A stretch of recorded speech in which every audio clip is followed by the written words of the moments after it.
ሰላም ትላንትና የተደረጉ ጨዋታዎች በርከት ያሉ ጨዋታዎች ነበሩ። እነዚህን ጉዳዮች እናነሳለን። ሀገራችን ኢትዮጵያ ብሔራዊ ቡድን ዛሬም ጨዋታን ታደርጋለች።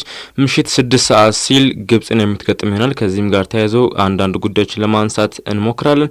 እነዚህን ጉዳዮች ያነሳን ከእናንተ ጋር ቆይታዎች እናደርጋለን። ቀደም ብለን እንግዲህ ትላንትና የተደረጉ ጨዋታዎችን ለማንሳት እንሞክር። ትላንትና በዩኤፋ ኔሽንስ ሊግ እንደዚሁም ደግሞ ለዓለም ዋንጫ ማጣሪያ ጨዋታዎች ተደረጉ ይገኛሉ። ሊት ላይ የተደረጉ ጨዋታዎችም ነበሩ። ብራዚል ድል ቀንተዋታል። ከዚህ ጨዋታ እንጀምር። ብራዚል እንግዲህ ለሊት ላይ ማሸነፍ የቻለበት አጋጣሚ ነበር። በዚህም እንግዲህ ቪኒሲየስ ጁኒየር ባለቀ ደቂቃ ባስቆጠረው ግብ እንግዲህ ብራዚል አሸናፊ መሆን የቻለበት አጋጣሚ ነበር።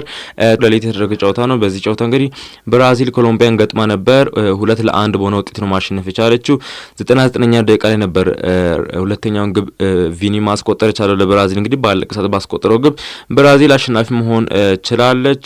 ለኮሎምቢያን ግብ ዲያዝ ሲያስቆጠር የብራዚልን ሌላኛው ግብ ደግሞ ራፊኒያ ማስቆጠር የቻለበት አጋጣሚ ነበር። በምሽቱ ጨዋታ ሌሊት ላይ በተደረገው ሌሎች ጨዋታዎችን ለማንሳት እንሞክር። በርከት ያሉ ጨዋታዎች ተደርገዋል እንግዲህ በትላንትናው ዕለት። በዚህም እንግዲህ ከአውሮፓ ኔሽንስ ሊግ ጨዋታዎችን እንጀምር። አርሜኒያና ጆርጂያ ያደረጉት ጨዋታ ነበር። ጆርጂያ 3-0 በሆነ ውጤት አርሜኒያን መርታት ትችላለች። እንደዚህ ደግሞ ኮሸራሽቪ በ32ኛና ሚካታራዜ በ37ና በ59ኛ ደቂቃ የጆርጂያን 3 ግቦች ማስቆጠር የቻሉበት አጋጣሚ ነበር። ሌላኛው ጨዋታ በአውሮፓ ኔሽንስ ሊግ ሳንወጣ እንግዲህ ቱርክ ከሃንጋሪ ያደረጉት ጨዋታ ቱርክ 3-1 በሆነ ውጤት ማሸነፍ ቻለች። የቱርክን 3 ጎሎች እንግዲህ ኮኪቹ በ9ኛ ደቂቃ እንደዚህ ደግሞ አክቱርጎሊ በ69ኛና ካቪች በ73ኛ ደቂቃ የቱርክን 3 ግቦች ሲያስቆጠሩ ስካፈር ደግሞ የሃንጋሪን ብቸኛ ግብ ማስቆጠር ቻለበት። የትላንትና ጨዋታ መርሃ ግብር ነው። በአውሮፓ ኔሽንስ ሊግ ኦስትሪያና ሰርቢያ ያደረጉት ጨዋታ 1-1 በሆናቸው ሲጠናቀቅ የሰርቢያን ግብ እንግዲህ ሳማርዲዚች ሲያስቆጠር ኦስትሪያን ደግሞ ግሮግርስቲች በ37ኛ ደቂቃ አስቆጠሩ። ጨዋታው 1-1 በሆናቸው ውጤት መጠናቀቅ የቻለበት አጋጣሚ ነበር። ሌሎች ጨዋታዎችም ተደርገው ነበር። በዚህም ቡልጋሪያና ሪፐብሊክ ኦፍ አይርላንድ ያደረጉት ጨዋታ 2-1 በሆነ ውጤት በሪፐብሊክ ኦፍ አይርላንድ አሸናፊነት መጠናቀቅ ችሏል። አዛዚ በ21ኛና ዶሄርቲ በ42ኛ ደቂቃ ለአይርላንድ ግብ ሲያስቆጠሩ ለቡልጋሪያ ብቸኛው ግብ ደግሞ ፕላሜኖቭ ፔትኮቪ በ6ኛ ደቂቃ አስቆጥሩ ነበር። ነገር ግን የኋላ ሪፐብሊክ ኦፍ አይርላንድ 2 ግቦችን አስቆጥሩ ጨዋታውን 2-1 በሆነ ማሸነፍ ቻሉበት። የትላንትና ጨዋታ መርሃ ግብር ነበር። ትላንትና ሌላኛው ተጠባቂ ጨዋታ የነበረው በስታዲዮ ፖይሊዩንድ እንደዚህ ደግሞ በ30,551 ደጋፊዎች ፊት የተደረገ ጨዋታ ነበር። ይህም ጨዋታ ክሮኤሽያን ከፈረንሳይ ያገናኝ ጨዋታ ነበር። በዚህ ጨዋታ ፈረንሳይ በብዙ ስትጠበቅ ነበር። እንደሚታወቀው የአሁኑ ትውልድ በፊት መስመሩ ላይ ኪሊያን ምባፔን የያዘው ፈረንሳይ እንደዚሁም ደግሞ ኦስማን ደምበሌን በመስመር ላይ የያዘው ፈረንሳይ እጅጉን ይጠበቅ ነበር። እነ ዊሊያም ሳሊባ በተከላካይ መስመር ያሉበት ፈረንሳይ እጅግ ይጠበቅ የነበረ ፈረንሳይ ነበር። ነገር ግን ትላንትና ተቃራኒ ሆኖ ክሮኤሽያዎች ጨዋታውን አሸንፈው መውጣት የቻሉበት አጋጣሚ ነው ያለው። በ26 ደቂቃ ላይ ቡዲሚር የመጀመሪያውን ግብ አስቆጠረ ለክሮኤሽያ። እንደዚህ ደግሞ ኢቫን ፔሪሲች በ45 ደቂቃ ካለቀ በኋላ በተጨመረ ጭማሪ ደቂቃ ውስጥ በ46 ደቂቃ ግብ አስቆጥሮ ክሮኤሽያዎች በመጀመሪያ አጋማሽ ባስቆጠሯቸው 2 ግቦች 2-0 ፈረንሳይ መርታት የቻሉበት ትላንትና ካልተጠበቁ ውጤቶች መካከል የሚጠቀሱ ነው። ክሮኤሽያ ለማንኛውም ፈረንሳይን ረታለች በትላንትና በተደረገ ጨዋታ ውጤት። ሌላኛው ትላንትና ሲጠበቅ የነበረው በቴሊያ ፓርክን ስታዲየም በ36322 ደጋፊዎች ፊት የተደረገ ጨዋታ ደንማርክን ከፖርቹጋል ያገናኝ ጨዋታ ነበር። ትላንትና እንግዲህ ደንማርኮች ድል ቀንተዋቸዋል። ፖርቹጋል ማሸነፍ ከጨዋታው በፊት ብዙ ነገሮች ሲባል ነበር። በተለይ የደንማርክ እግር ኳስ ፌዴሬሽን ትላንትና የክርስቲያኖ ሮናልዶን ማሊያ ለብሶ መግባት አይቻልም፣ ህጻናት ራሱ የክርስቲያኖ ሮናልዶን መለያ ለብሰው ወደ ሜዳ የሚመጡ ከሆነ እንዳይገቡ ይደረጋል።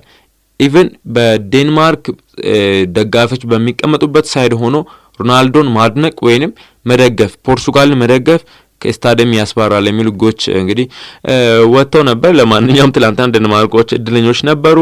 69ኛ ደቂቃ ላይ ተቀይሮ የገባው የማንቸስተር ዩናይትድ የፊት መስመር ተጫዋች ራስሙስ ሆይሉንድ እንግዲህ በ78ኛ ደቂቃ ግብ አስቆጥሮ ዴንማርኮችን አሸናፊ ማድረግ ችሏል። ግብ ካስቆጠረ በኋላ የክርስቲያኖ ሮናልዶን ደስታ አገላለጽ ተጠቅሟል። ክርስቲያኖ ሮናልዶም ወደሱ መለስ ብሎ ሲመለከተው ነበር። ከጨዋታው በኋላ እንግዲህ ተጠይቆ ለኔ ክርስቲያኖ ሮናልዶ አራያ ነው የሚል አስተያየት እንደሰጠ ይታወቃል። ራስሙስ ሆይሉንድ ትላንትና ለማንኛውም ደንማርኮች ጨዋታውን 1-0 ማሸነፍ የቻሉበት አጋጣሚ ነበር። ሌላኛው ጨዋታ ግሪክ ከስኮትላንድ ያገናኝ ጨዋታ ነበር።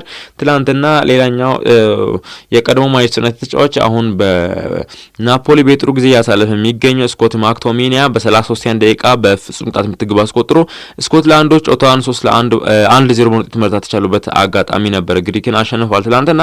ጀርመንና ኢጣሊያ ያደረጉት ጨዋታ እንግዲህ ተጠባቂ ጨዋታ ነበር። እንደ ጣሊያንም ጀርመንም ቢሆን ሁለቱም እንግዲህ እርስ በርስ ትልቅ ትግል የሚያደርጉ ናቸው። በጁሴፔ ሜአዛ ስታዲየም የተደረገ ጨዋታ ነው። በጣሊያን የተደረገ ጨዋታ ነበር። በዚህም ጨዋታ እንግዲህ ቶናሊ በ9ኛ ደቂቃ ግብ አስቆጥሮ ጣሊያኖች ጨዋታውን 1-0 እየመሩ ነበር። ነገር ግን የመጀመሪያ አጋማሽ 1-0 እየመሩ ቢወጡም በሁለተኛው አጋማሽ ላይ ጀርመኖች እንግዲህ ሁለት ግቦችን አስቆጥሯል። ክሌንዴስቲ በ49ኛ ደቂቃና ጎሬትስካ በ76ኛ ደቂቃ ሁለት ግቦችን አስቆጠሩ። በዚህም ጨዋታውን ጀርመን 2-1 አሸንፋ መውጣት ቻለችበት የትላንትና የጨዋታ መርሃ ግብር ነው። እንደዚህ ደግሞ ኮሶቮ ከአይስላንድ ያደረጉት ጨዋታ ተጠባቂ ነበር። ዴሎላና ሬክስ ቤካጂ ለኮሶቮ ሁለት ግቦችን አስቆጠሩ።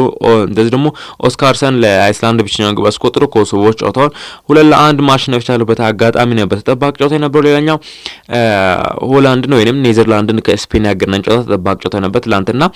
ይህ ጨዋታ እንግዲህ በ2-2 በሆናቸው ውጤት መጠናቀቅ የቻለበት አጋጣሚ ነው የነበረው።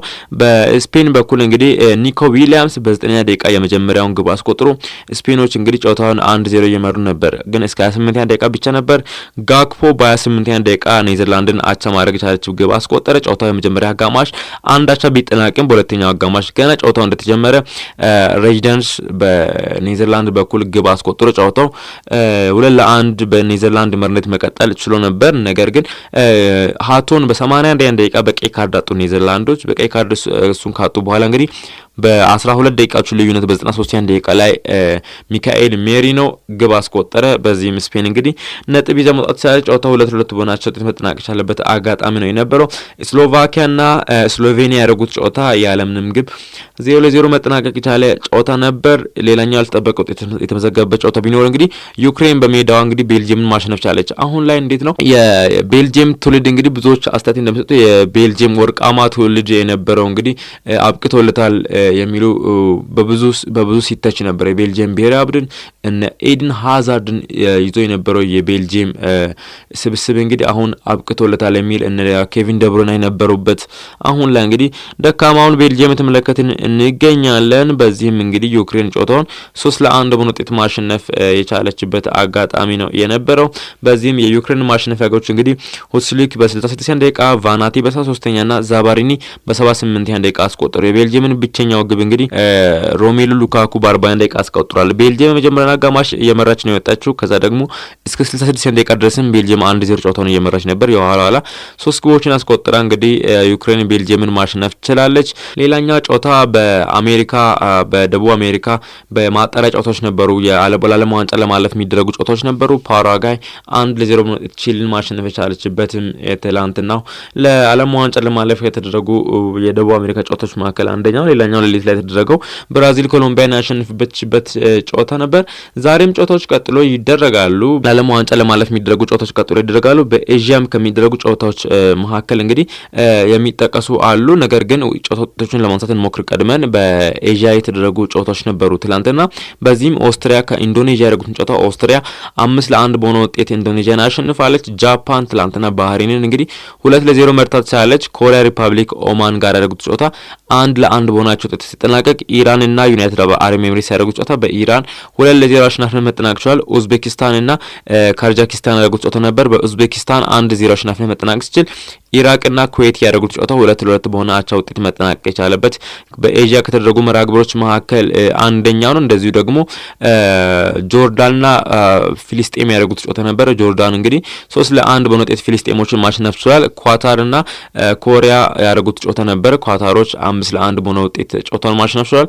ሳውዲ አረቢያ ትላንት ቻይናን ገጥማ ነበር። ሳውዲ አረቢያ 1-0 በሆነ ውጤት ጨዋታውን ማሸነፍ የቻለችበት አጋጣሚ ነው የነበረው። ሌሎች ጨዋታዎችን ለማንሳት እንሞክር። ወደ አፍሪካ እንመለስ። ለዓለም ዋንጫ ለማለፍ እንግዲህ በአፍሪካም ጨዋታዎች የተደረጉ ይገኛሉ። ትላንትና ከተደረጉ ጨዋታዎች መካከል እንግዲህ በሰባተኛው ግሩፕ ላይ የተደለደሉት ሞዛምቢክና ዩጋንዳ ጨዋታዎችን አድርገው ነበር። ሞዛምቢኮችን ጨዋታ 3-1 በሆነ ውጤት ማሸነፍ የቻሉበት አጋጣሚ ነው የነበረው። ሌላኛው በአራተኛ ምድብ ላይ ተደልድለው የሚገኙት ካፕ ቨርዴና ሞሪሼስ ያደረጉት ጨዋታ ነበር። ካፕ ቨርዴዎች በ84ኛ ደቂቃ ባስቆጠሩት ግብ እንግዲህ ሞሪሼስን 1-0 ማሸነፍ የቻሉበት አጋጣሚ ነበር። ማላዊና ናሚቢያ በ8ኛ ምድብ ላይ የሚገኙ ናቸው። ናሚቢያ 1-0 ማሸነፍ የቻሉበት አጋጣሚ ነው ያለው።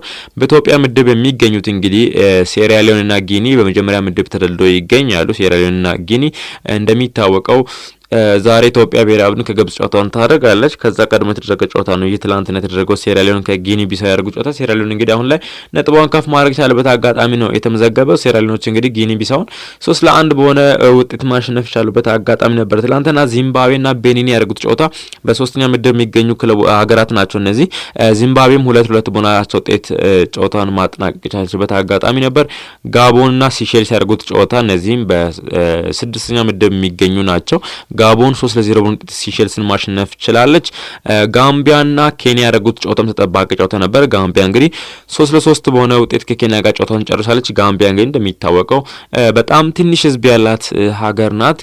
ኬንያ ጋር ያደረጉት ጨዋታቸው በመጨረሻ በተለይ ደግሞ በአፍሪካ ዋንጫም ተሳትፎ ማድረጓ የሚታወስ ነበርና በሜዳው በስታዲዮ ኦሎምፒክ አሊሳን ኦታራ ያደረጉትን ጨዋታ ነው ጋምቢያዎች አቸም ጨርስ ያሉትና በተለይ በእግር ኳሱ ላይ ትንሽ ሕዝብ ይዛ ነገር ግን ጥሩ መነቃቃትን እያሳዩ ከሚገኙ ከአፍሪካ ሀገራት መካከል አንደኛው ጋምቢያ ናት። ለሀገራችንም ጥሩ ተምሳሌት መሆን የምትችል ሀገር ናት ጋምቢያና ስለዚህ ጋምቢያዎች በእግር ኳሱ ላይ ጠንክሮ የሰሩ ነው። ወደ ዓለም ዋንጫም ለማለፍ እንግዲህ የታገሉ ነው የሚገኙት ጋምቢያዎች። ሌላኛው ጨዋታ እንግዲህ በአራተኛ ምድብ ላይ የሚገኙት ሊቢያና አንጎላ ያደረጉት ጨዋታ ነው። በዚህም ጨዋታ እንግዲህ ጨዋታው 1-1 በሆናቸው ውጤት መጠናቀቅ የቻለበት አጋጣሚ ነው የነበረው። ትናንትና ኮሞሮስ እና ማሊ ያደረጉት ጨዋታ ተጠባቂ ነበር። ይህም ጨዋታ እንግዲህ በአስረኛ ምድብ ተደልድለው የሚገኙ ሀገራት ናቸው።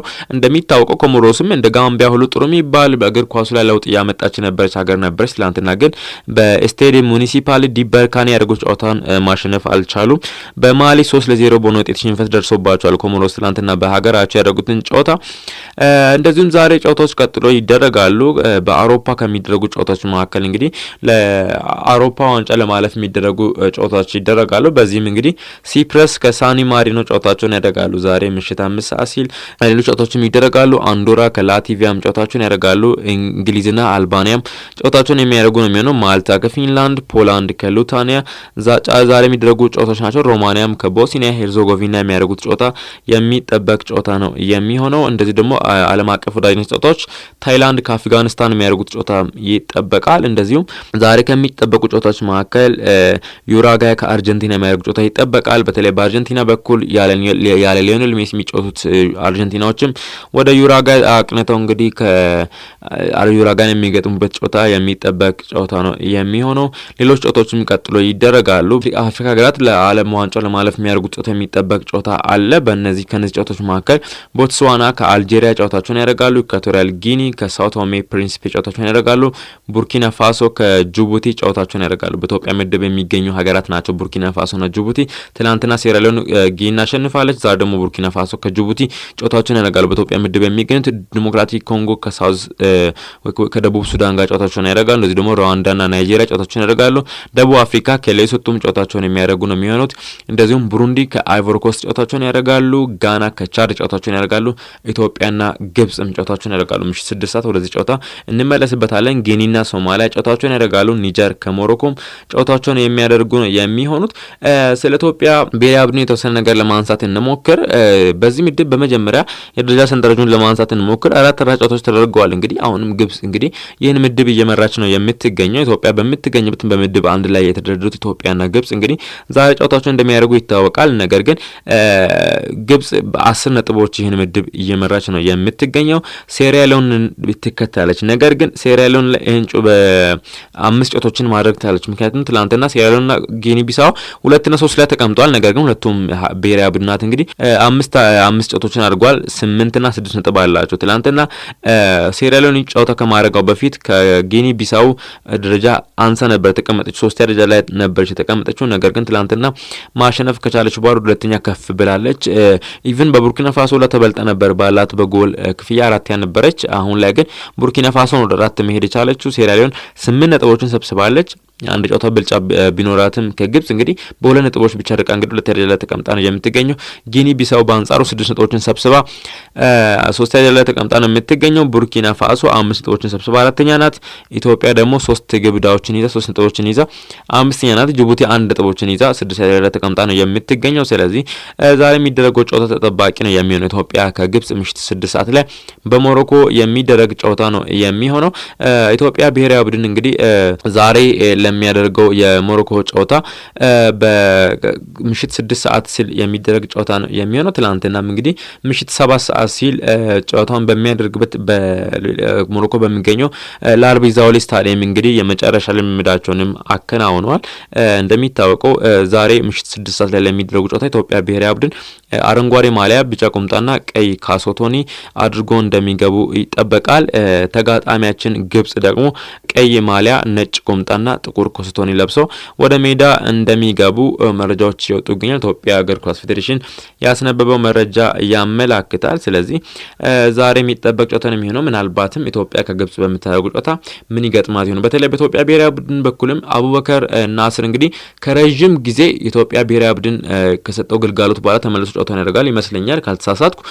አቡበከር ናስር ለመጨረሻ ጊዜ ለኢትዮጵያ ብሔራዊ ቡድን ጨዋታውን ያደረገው ኢትዮጵያ ከግብጽ ባደረጉት ጨዋታ ላይ ኢትዮጵያ ባሸነፈችበት ጨዋታም እሱም ደግሞ ደምቆ የታየበት ጨዋታ ነበር ማለት ይቻላል። 2-0 ኢትዮጵያ ብሔራዊ ቡድን ግብጽን በረታችበት ጨዋታ ነበር ማለት ይቻላል። ዛሬ በግብጽ በኩል ደግሞ የሚጠበቁት ጨዋታዎች አሉ።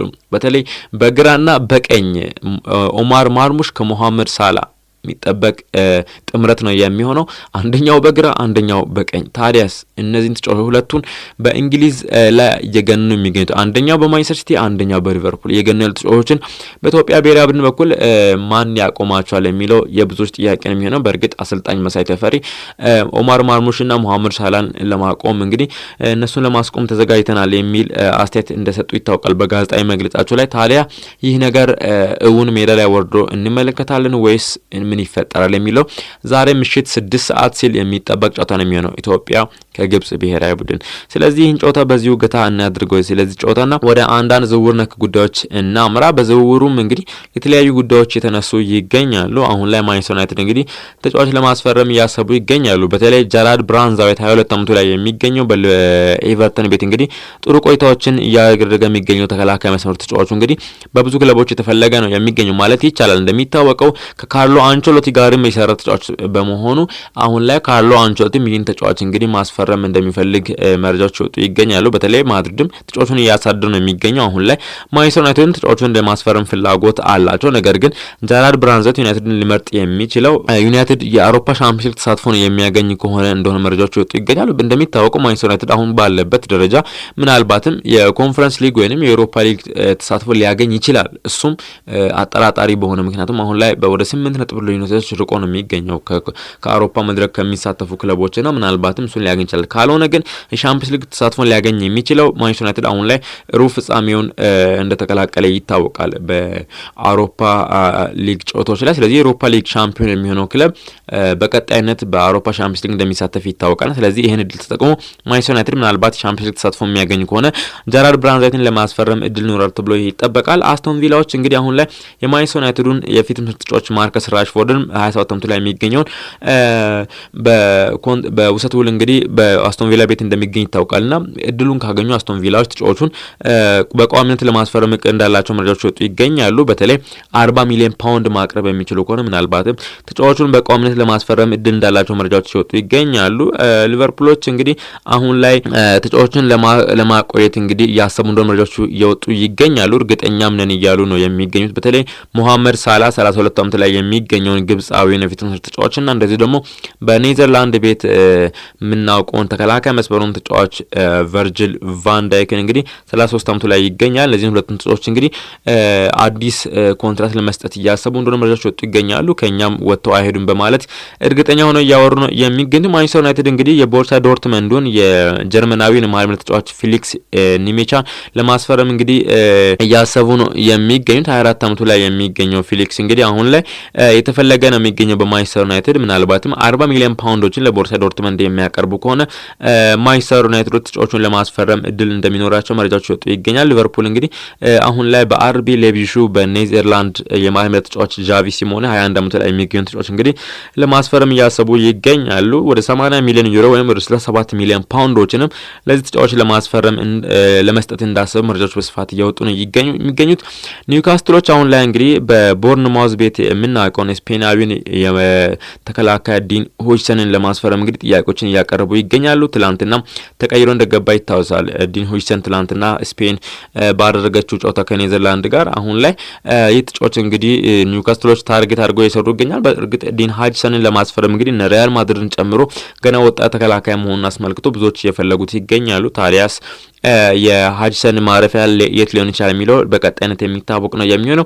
ቦርንማውዞች እንግዲህ የስፔኑን ግብ ጠባቂ ካፓ አርዛባላጋ ለማስፈረም ፍላጎት አላቸው። 30 ዓመቱ ላይ የሚገኘውን ከቼልሲ ለማስፈረም ፍላጎት እንዳላቸው የተነገረ ነው የሚገኘው። ምናልባትም እሱን የሚያጡ ከሆነ ደግሞ ከሊቨርፑል ሌላኛውን ግብ ጠባቂ ሪፐብሊክ ኦፍ አይርላንድ ግብ ጠባቂ ነውን እንግዲህ ኬለርን ለማስፈረም ፍላጎት አላቸው። ምናልባት ከሁለት አንዱን ለማስፈረም እንደሚያስቡ መረጃዎች እየወጡ ነው የሚገኙት። ሌላኛው ስለ ቲያጎ ሞታ ነው። በጁቬንቱስ ቤት የሚገኘው አሰልጣኝ ቲያጎ ሞታ ምናልባትም አሁን ክለቡ የውስጥ ስብሰባ እያደረገ እንደሆነ የታወቀ ነው የሚገኘው። ስለዚህ ምናልባትም ቲያጎ ሞታ በጁቬንቱስ ቤት አሰልጣኝነት ሊነሳ ይችላል የሚሉ መረጃዎች በስፋት እየወጡ ነው የሚገኙት።